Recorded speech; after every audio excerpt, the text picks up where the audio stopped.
జై తెలంగాణ. చరిత్రలో కొన్ని పేర్లు కాలంతో కలిసి మాయమైపోతాయి, కానీ కొన్ని పేర్లు చరిత్రే గర్వపడే విధంగా మిగిలిపోతాయి. అలాంటి పేర్లలో ఒక పేరు మన కల్వకుంట్ల కవితక్క గారి. తెలంగాణ ఉద్యమం ఉధృతంగా ఉన్న సమయంలో ఇది మనమే చేయాల్సిన పోరాటం అని భావించి అమెరికాలో విలాసవంతమైన జీవితాన్ని వదిలేసి తిరిగి వచ్చింది. కడుపులో బిడ్డను మోస్తూనే రేపటి తెలంగాణ బిడ్డల భవిష్యత్తు కోసం పోరాడిన ధైర్యవంతురాలు మన కవితక్క. ఒక పార్టీ నుండి ఉద్యమాన్ని కొనసాగిస్తే ఇతర పార్టీ వాళ్ళు ఉద్యమంలో పాల్గొనకపోవచ్చు అనే ఉద్దేశంతో ఉద్యమాలకు పార్టీ జెండా ఉండకూడదు అని ప్రత్యేక రాష్ట్రం ఎజెండాగా ఉండాలని తెలంగాణ జాగృతి స్థాపించింది. మరి తెలంగాణ జాగృతి ద్వారా సాంస్కృతిక సాంప్రదాయాలకు కొత్త ఊపిరి పోసింది. బతుకమ్మ వంటి పండుగలను గొప్పగా నిలబెట్టింది. మరి ఆనాడు కాంగ్రెస్ హయాంలో తెలంగాణ అసెంబ్లీలో డాక్టర్ బిఆర్ అంబేద్కర్ గారి విగ్రహం ఉండాలని నిలబడి కొట్లాడి సాధించింది. ఆనాటి నుండి ఈనాటి వరకు చీకటిలో జీవిస్తున్న సింగరేణి అన్నదమ్ములకు వెలుగునిస్తూ వచ్చింది. ఆనాడు రైతులు ఆత్మహత్య చేసుకుంటే మరి గోస చూడలేక ప్రతి నెల 2500 ఆర్థిక సాయం చేస్తూ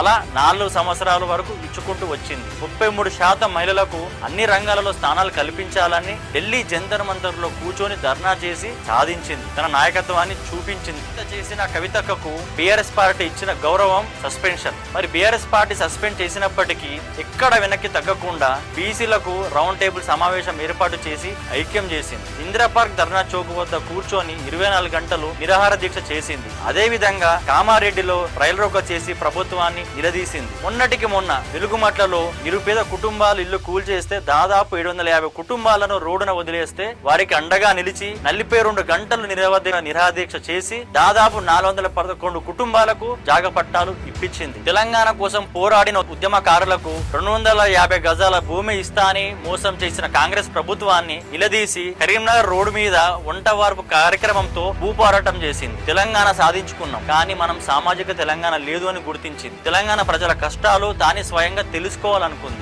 ఆ ఆలోచన నుండి వచ్చిందే జాగృతి జనం బాట. దాదాపు 18 నుండి 22 జిల్లాలు తిరిగింది. ఎండైనా వానైనా ఆమె అడుగు ఎక్కడ ఆగలేదు. ప్రతి జిల్లా, ప్రతి గ్రామం, ప్రతి గడప కవితక్కను హత్తుకున్నారు. ప్రజలు తెలంగాణలో కొత్త రాజకీయ పార్టీ కోరుకుంటున్నారు. కవితక్కను ముఖ్యమంత్రిగా చూడాలనుకుంటున్నారు. మీరు వస్తే మా బతుకులు మారుతాయని నమ్మకాన్ని ఇస్తున్నారు. ప్రజలు హృదయాల నుండి వచ్చిన ఆలోచననే కవితక్క నూతన రాజకీయ పార్టీ ఆవిర్భావానికి ఊపిరి పోసింది. తెలంగాణలో ఎదురులేని శక్తిగా రాబోతున్నాం. సామాజిక తెలంగాణ వైపు అడుగులు వేసేందుకు సిద్ధమవుతున్నాం. ఈ మహా ఉద్యమానికి అంటే ఈ పార్టీ ఆవిర్భావానికి మీ మద్దతు ఉంటుందని, ప్రజల ఆశయాలకు అడుగులు వేస్తామని తెలియజేస్తూ మీ ఆశీర్వాదం కోరుకుంటూ స్త్రీరాజ్యమే మన తెలంగాణకు శ్రీరామ రక్ష అని గుర్తు చేస్తూ జై తెలంగాణ, జై కవితక్క.